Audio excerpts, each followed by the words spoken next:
So I was watching the Academy Awards last year, and I thought to myself, you know what America really needs is another televised award show for actors. I mean, we don't do enough to publicly acknowledge the importance of actors. We have the Academy Awards, the Golden Globe Awards, the Screen Actors Guild Awards, the Critics' Choice Awards. We don't do enough to show people how important actors are. I'm not here to bag on actors, folks. I like movies as much as anybody else, but teachers get no respect. And I think we need to celebrate teachers. Teachers make a difference. We're in a room filled with a lot of wonderful teachers. I feel blessed to have spent this weekend with a great teacher in Pete Vargas. Let's all please give it up for Pete for hosting this event. I look forward to working with Pete and his team and a lot of the people in this room. I haven't gotten to know everybody in this room, so a lot of you are wondering, who is this guy? Well, I am Danny, a teacher of many ages, cultures, shapes, and sizes. I've actually taught all age levels, from preschoolers all the way up to rocket scientists. I can make that claim because I used to teach English as a second language to engineering students at the University of Southern California. I became a teacher because of the movie Stand and Deliver. How many of you ever saw the movie Stand and Deliver? If you haven't seen it, check it out. It's the true story of Jaime Escalante going to Garfield High School in East Los Angeles to teach AP Calculus. So I said, I'm going to be Jaime Escalante. So I was originally hired to teach 12th grade social studies in Compton, California. It's in inner city of South Central Los Angeles. And they switched me from working with high school students to middle school students to upper elementary to lower elementary to pretty soon, instead of preparing students for college, I was coming home with snot marks on my kneecaps every single day. And what I learned is what works with older students does not necessarily work with younger students. But what works with younger students works with all age levels. I've learned so much from my students. I've learned so much from all of my teachers over the years. How many of you ever had a teacher that made a huge difference in your life? I love to celebrate the teachers in my life, and I don't have enough time to talk about all of them, but a couple that had a huge impact on my life began with my 8th grade English teacher, Mrs. Witt. Mrs. Witt was 183 years old.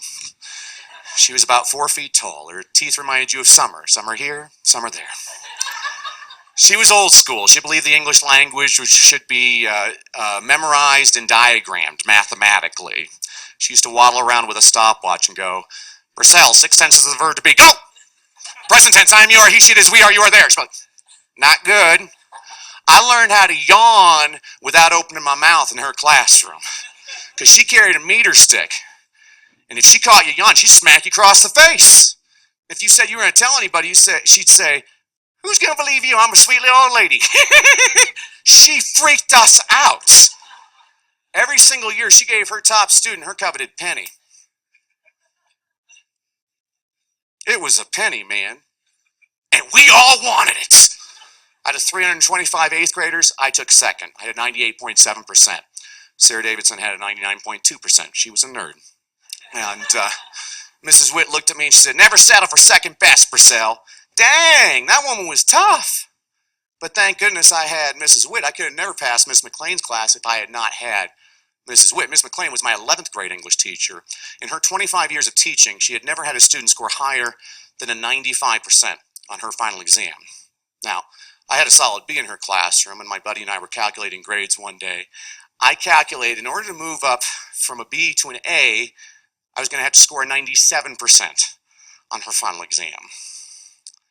I also calculated I could get a 0 and maintain my B.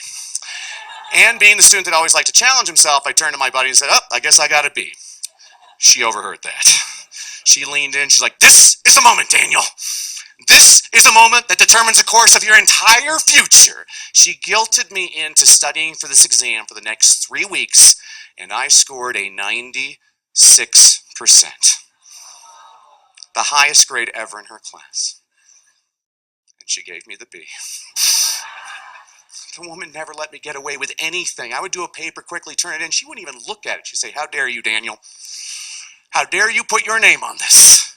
She was a huge New York Yankees fan. She liked to remind me in his last season, Joe DiMaggio was playing in a meaningless game. The Yankees already clinched the pennant. They were up a run. DiMaggio hits a single, tries to stretch it into a double, slides head first into second base, almost kills himself. A rookie at the end of the inning is like, what were you thinking, Joe? DiMaggio looked at the rookie and said, I was thinking some kid, this might be his first time at Yankee Stadium. I want them to know what kind of player I am. Miss McLean looked at me and she said, Daniel, someday you're going to meet your maker, and it ain't going to be a very good day. So you need to make your worst day your best day by never giving anything less than your best effort. It's a lesson that served me when I became a teacher. I had so many wonderful students that I worked with. I had one boy, Jonathan. Jonathan's one of the most gifted and talented students I ever taught. And one day I was having a conference with his mother, a single mother, raising him and his older sister, working 3 jobs. And she looked at me and she said, Miss Brassell, Jonathan looks at you like a father. If you were his daddy, what would you recommend that we do? And I looked at her and I said, move. Because my district did not have a gifted and talented program. And her son was gifted and talented. And I knew if her son stayed at this school, he was getting Miss Hampton next year, and she was going to destroy this beautiful young man. Because Miss Hampton was a direct descendant of Satan. And I realized that that's what I truly believed. I needed to resign, which I did that day.